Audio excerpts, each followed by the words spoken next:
गंगानगर गांव में महेश नाम का एक किसान अपनी पत्नी बिंदिया के साथ रहता था। ये आधी रात का समय था और तेज बारिश हो रही थी।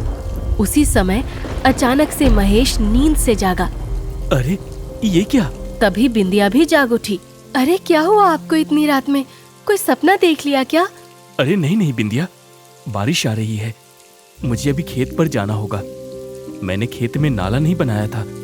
अगर अभी नाला नहीं बनाया ना तो बारिश का पानी खेत में भर जाएगा और सारी फसल उगने से पहले ही खराब हो जाएगी। ये कहते हुए महेश पलंग से उठा और कुदाल अपने कंधे पर रख खेत की तरफ दौड़ पड़ा। अरे बारिश तो बहुत तेज आ रही है। उसने कुदाल चलाना शुरू की और नाला बनाने में लग गया। नाला बनाने में उसे कड़ी मेहनत लगी और आखिरकार बारिश का सारा पानी अब आराम से खेत से निकलने लगा। शुक्र है सही समय पर आँख खुल गई, वरना सारी मेहनत खराब हो जाती। ये कहकर वो वापस अपने घर पहुंचा। अरे आप तो बुरी तरह से भीग गए। अरे बिंदिया, ये तो पानी में भीगा हूँ। पूरे दिन जो धूप में काम करते हुए पसीनों से भीगता हूँ, क्या वो तुमने नहीं देखा? देखा है जी। एक किसान होना सच में बहुत ही मेहनत और जिम्मेदारी का काम है। बिंदिया ने उसको तौलिया दिया। महेश ने अपने बदन को पोंछा और कपड़े बदलकर सो गया। अगली सुबह राजमहल में अजीब सी खामोशी छाई हुई थी। महाराज, अब तो ये बीज ही महारानी को बचा सकता है। वैद्य जी, हमने आपसे महारानी के इलाज के लिए कहा था। आप हमें ये बीज किस लिए दे रहे हैं? इस बीज से उगने वाला फल ही महारानी की तबीयत ठीक कर सकता है। लेकिन आप हमें वो फल ही क्यों नहीं दे देते? इस बीज से आपका क्या मतलब है? महाराज, ये बीज बोया तो हर जमीन पर जा सकता है, लेकिन इससे अंकुर नहीं फूट सकता। आप साफ साफ बोलिए कि आप कहना क्या चाहते हैं, हमें और मत घुमाइए। महाराज, इस बीज के जरिए एक पौधा बनेगा और उस पौधे में लगे फल को खाकर ही महारानी ठीक होंगी। लेकिन इस बीज से पौधा उगाना आसान कार्य नहीं है। इस बीज को बोया तो किसी भी जमीन पर जा सकता है, लेकिन इससे अंकुर नहीं फूटेगा। ऐसा तभी हो सकता है जब इस बीज को किसी ऐसे किसान की जमीन में बोया जाए जो मन का साफ हो, जिसने कभी कोई बुरा काम ना किया हो, उसके दिल में कभी किसी के लिए कुछ गलत भावना ना रही हो, जो एक ईमानदार इंसान हो, वो स्वभाव से शांत और मन से दयालु हो। सिर्फ ऐसे किसान की जमीन में इस बीज को बोने के बाद उसी किसान के जरिए इसकी देखभाल की जाए, तभी इस बीज से पौधा उग सकता है, तभी उसमें फल लगेगा और तभी महारानी उस फल को खाकर ठीक हो सकती हैं। ये सुनकर महाराज के चेहरे पर चिंता की लकीरें उभर आई। मंत्री जी, आपकी इस विषय में क्या राय है? महाराज, इनाम पाने के लालच में कोई भी किसान अपने आप को सच्चा और ईमानदार बता सकता है।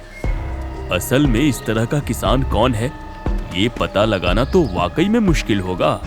हम महाराज हैं, मुश्किल और नामुमकिन शब्द का उपयोग ना करें। आप जल्द ही ऐसे किसान की तलाश शुरू करें जो ईमानदार, सच्चा, दयालु और शांत स्वभाव का हो। हम और ज्यादा दिन महारानी को इस तरह नहीं देख सकते। इस समय महेश अपने खेत की तरफ ही जा रहा था, तभी गांव का सेठ करमचंद उसके सामने आया। अरे महेश, कहाँ जा रहे हो? बड़ी जल्दी में लग रहे हो। हाँ सेठ जी, बस खेतों पर ही जा रहा था। ओह अच्छा, खेतों पर जा रहे हो। मैंने पिछली बार तुमसे कुछ कहा था। हाँ सेठ जी, याद है जो आपने कहा था, लेकिन मैं मेरी जमीन नहीं बेच सकता। अरे मैं तुम्हें उसके अच्छे दाम दूंगा, तुम मानते क्यों नहीं हो? नहीं सेठ जी, मुझे नहीं बेचनी तो नहीं बेचनी, बस। ये कहकर महेश आगे बढ़ गया और सेठ करमचंद बस अपने दांतों को भींच कर रह गया। महेश खेतों पर गया और वहां जाकर उसने सुकून की एक सांस ली। चलो शुक्र है भगवान का कि खेत में कोई नुकसान नहीं हुआ, सारा पानी आराम से निकल गया। उसी समय सेठ करमचंद भी अपने मुंशी के साथ वहां खड़ा हुआ था। इस महेश की जमीन बहुत ही उपजाऊ है, मुझे किसी भी तरह से इसकी जमीन को अपनी तरफ लगाना है, मगर ये मानता ही नहीं। महेश रोजाना अपनी जमीन पर जाता और सिंचाई का काम करता। कई दिन गुजर गए। आसपास की सभी जमीनों पर फसल उगना शुरू हो गई थी, लेकिन महेश की जमीन ज्यों की त्यों पड़ी हुई थी। ये क्या हुआ?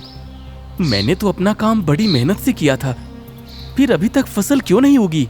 महेश बहुत परेशान हुआ और अपने घर पहुंचा।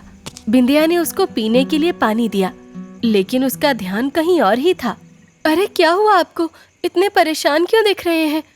मेरी जमीन पर अभी तक फसल नहीं होगी, जबकि मैंने सभी किसानों से ज्यादा मेहनत की है। आप फिक्र मत कीजिए, कुछ दिन और इंतजार कर लीजिए।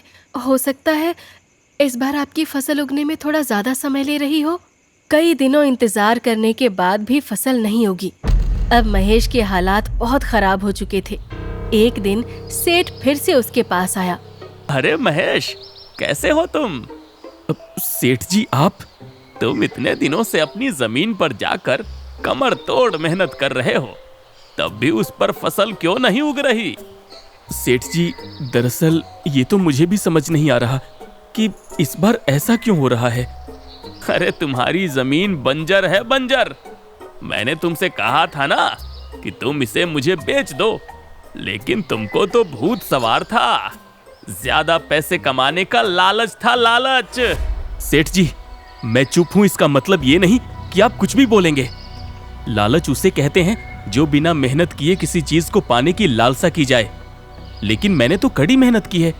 मेहनत के साथ धन के आने की प्रतीक्षा लालच नहीं होती। ठीक है, अगर जमीन बेचनी हो तो बता देना, वरना रहो भूखे और परेशान, मुझे क्या। ये कहकर सेठ वहाँ से चला गया।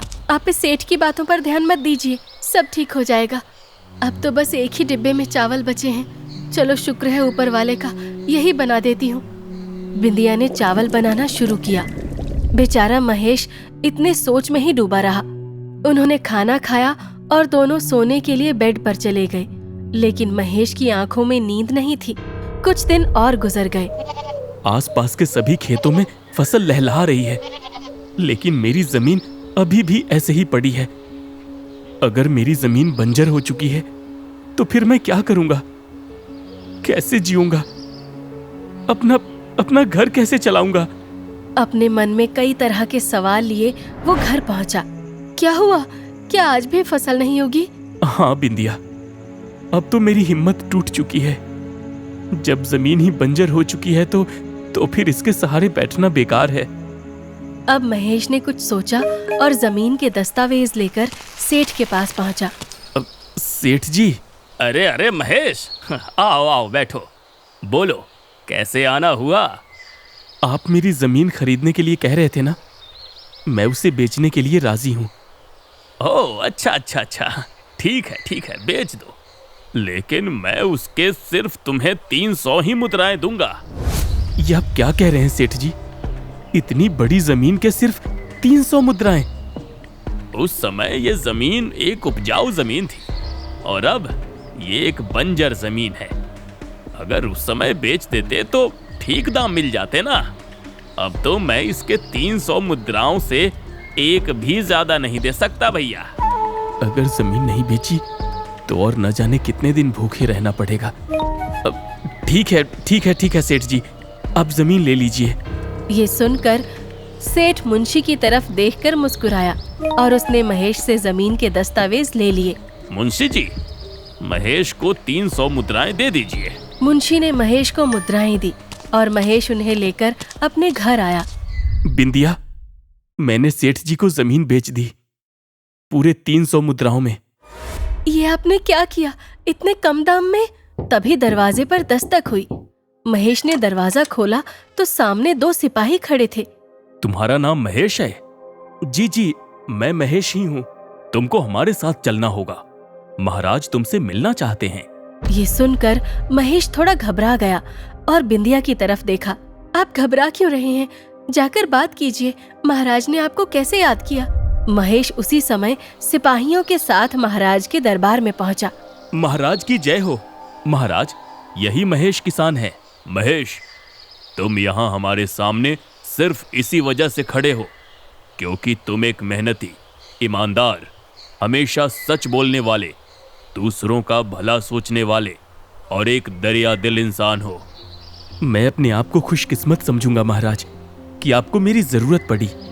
बताइए, आपको मुझसे क्या काम है? महेश, हमारी महारानी की तबीयत बहुत खराब है। उनका इलाज जिस पौधे के फल से हो सकता है, हमारे पास उसका बीज है, और उस बीज को सिर्फ तुम्हारे जैसे अच्छे और सच्चे किसान की जमीन में बोया जाएगा, और उसकी सिंचाई तुम्हारे द्वारा ही की जाएगी। तभी उसमें से पौधा उग सकता है। पौधा उगने के बाद उसमें लगे फल को खाकर ही महारानी ठीक होंगी। ये सुनकर महेश के माथे पर चिंता की लकीरें आ गई। सरल शब्दों में कहा जाए तो हम तुमको ये बीज देंगे और फिर इसको अपनी जमीन में बोना, उससे पौधे उगाना और पौधे से फल उगाना, ये सब काम तुमको करना है। ये सुनकर महेश ने मन ही मन सोचा, मेरी जमीन तो बंजर थी और मैंने तो उसे सेठ को बेच दिया। मंत्री जी, महेश को 1000 मुद्राएं दे दी जाएं। तभी मंत्री ने मुद्राओं की एक थैली महेश को थमा दी। इसमें पूरी 1000 मुद्राएं हैं। अगर तुमने सिंचाई का काम अच्छे से नहीं किया तो तुम्हारे धड़ से गर्दन अलग करने में हमें समय नहीं लगेगा। ये सुनकर महेश डर गया और उसने जल्दी से महाराज के हाथ से वो बीज ले लिया। अब तुम जा सकते हो। महेश अपने घर पहुंचा और वहां जाकर बिंदिया को सब कुछ बताया। आपने उस समय महाराज को बताया क्यों नहीं कि आपकी जमीन आपने सेठ को बेच दी है? महाराज के मुंह से गर्दन कटने वाली बात सुनकर मैं बहुत डर गया था बिंदिया, लेकिन अब समझ नहीं आ रहा कि आगे क्या करूं। महेश पूरी तरह से चिंता में डूब गया था और कोई रास्ता नहीं निकाल पा रहा था। और एक दिन मंत्री जी उसके घर पधारे।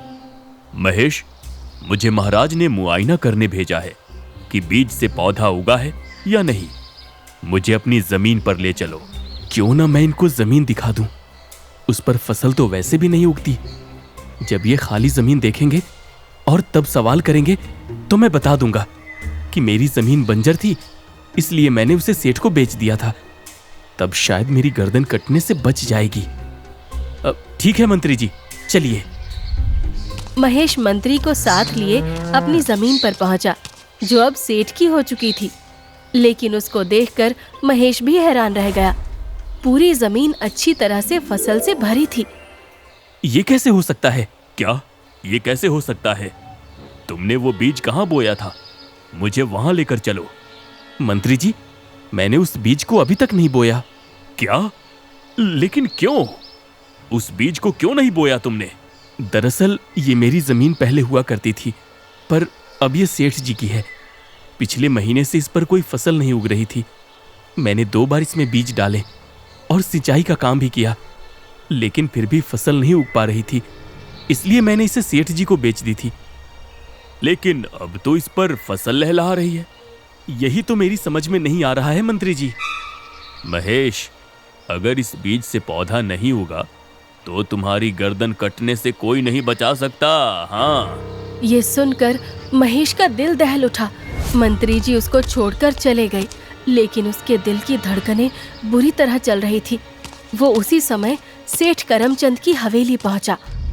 सेठ जी, आपने मेरी जमीन को बंजर बताया था और उसे इतने कम दाम में खरीदा था, लेकिन अब तो उस पर फसल लहलहा रही है। जब तुमने ये जमीन बेची थी तो यह बंजर थी।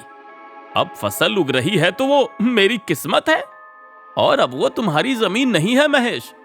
उस पर क्या हो रहा है, क्या नहीं हो रहा, इस बारे में सवाल करने का तुमको कोई हक नहीं है। सेठ ने महेश को अपने एक आदमी से धक्के मारकर अपनी हवेली से निकलवा दिया। इस सेठ ने जरूर मेरे साथ कोई साजिश की है। मुझे इसका पता लगाना ही पड़ेगा। महेश हवेली की एक खिड़की पर गया और छिपकर उनकी बातें सुनने लगा। सेठ जी, कहीं इस महेश को पता तो नहीं चल गया कि इसकी फसल उगने से पहले आप ही ने खराब की थी? बेवकूफ, ये बात गलती से भी जुबान पर मत लाना।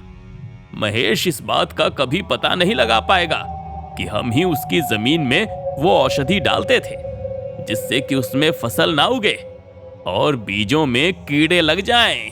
ये सुनकर महेश का सिर बुरी तरह चकराने लगा।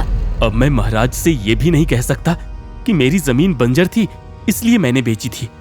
अब तो मेरी गर्दन कटने से कोई नहीं बचा सकता।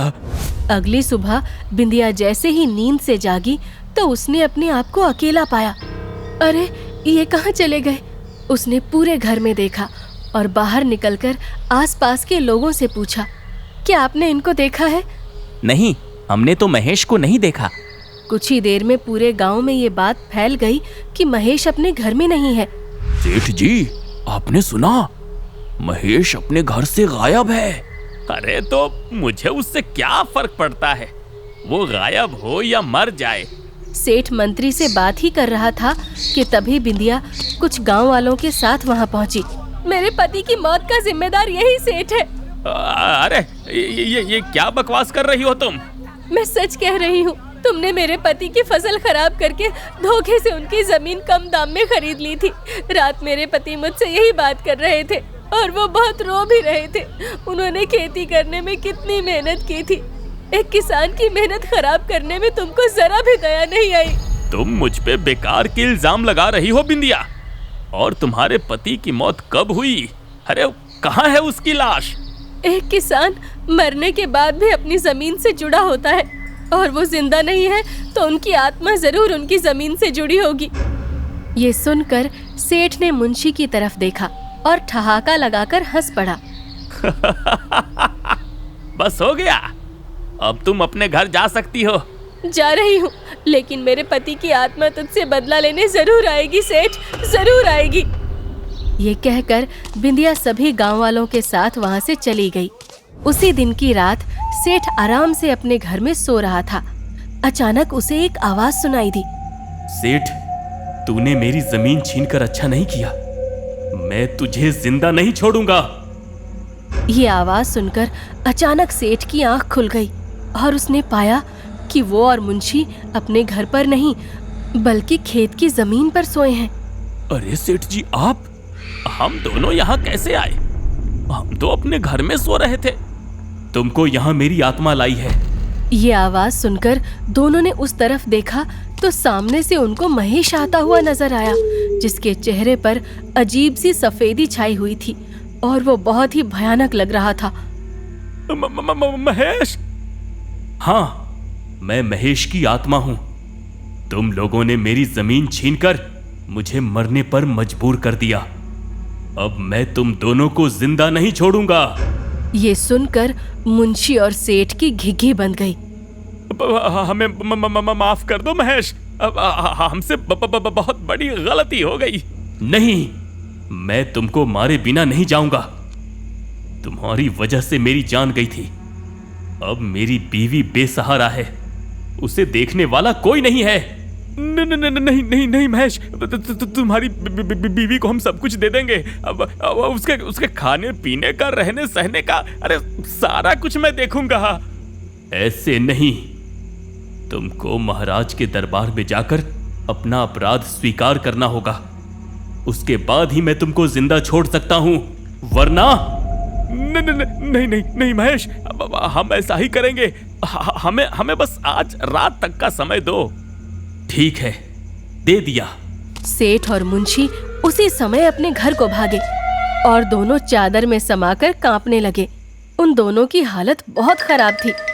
सुबह दरबार लगते ही दोनों महाराज के सामने हाजिर हुए। महाराज की जय हो, जय हो महाराज की। महाराज, हमें बचा लीजिए महाराज, वरना वो हमें मार देगा महाराज। कौन आपको मार देगा? कौन है आप? महाराज, मैं सेठ हूँ और ये है मेरा मुंशी। हमने किसान महेश की जमीन धोखेबाजी से कम दामों में खरीद ली थी। अब वो मर चुका है और उसकी आत्मा भटक रही है महाराज। उसकी आत्मा ने कहा है कि अगर हमने आपके सामने जाकर अपना जुर्म कबूल नहीं किया तो वो हमें मार देगा महाराज। ये सुनकर सभी दरबारी हैरान रह गए। महाराज को बड़ा क्रोध आया। तुम लोगों को शर्म नहीं आई? एक भोले भाले किसान की जमीन हड़प ली, उसे मरने पर मजबूर कर दिया। महाराज, आप हमें जो सजा देंगे दे दीजिए, और ये रहे उसके जमीन के दस्तावेज, ये हम आपको दे रहे हैं। आप उसकी पत्नी को दे दीजिएगा। ठीक है, वो दस्तावेज लाओ। दस्तावेज आते ही महाराज मुस्कुराए। सेठ और मुंशी को कुछ समझ नहीं आया। तभी एक तरफ से महेश और उसकी पत्नी सामने आए, जो अभी तक छिपे हुए थे। उन्हें देखकर मुंशी और सेठ दोनों हैरान रह गए। अरे महेश, तुम जिंदा हो? अब महाराज और मंत्री समेत सभी दरबारी हंसने लगे। अरे ये सब क्या है? महेश एकदम ठीक है। उस रात जब इसको तुम्हारी धोखेबाजी के बारे में पता चला तो इसने मंत्री जी से मिलकर इन्हें सब कुछ बता दिया था। उसके बाद हमने बिंदिया और महेश के साथ मिलकर एक योजना बनाई। हमने महेश को आत्मा बनकर तुम्हें डराने को बोला। योजना काम कर गई और तुमने खुद आकर अपना जुर्म भी कबूल कर लिया। उम्मीद है तुमको पता चल गया कि किसी गरीब के साथ धोखेबाजी करने के क्या क्या नुकसान हो सकते हैं। जी महाराज, मुझे पता चल गया, सब पता चल गया। आगे से किसी के साथ धोखा नहीं करूंगा महाराज। मंत्री जी ने महेश को उसकी जमीन के दस्तावेज दे दिए। महेश, अब तो तुमको तुम्हारी जमीन मिल गई। अब तो तुम खुश हो ना? शुक्रिया महाराज। अब तुम जल्दी से उस बीज को बो दो। महारानी की तबीयत बहुत खराब है। जी महाराज। महेश ने बीज अपनी जमीन में बो दिया। कुछ ही दिनों में उससे एक पौधा उग गया। उस पौधे में एक फल उगा जिसे महारानी को खिला दिया गया और उसके बाद महारानी हमेशा के लिए अच्छी हो गई। वहीं महाराज ने इनाम के रूप में महेश को 1000 सोने की अशर्फियां भी दी, जिससे महेश को उसकी ईमानदारी और मेहनत का फल भी मिल गया।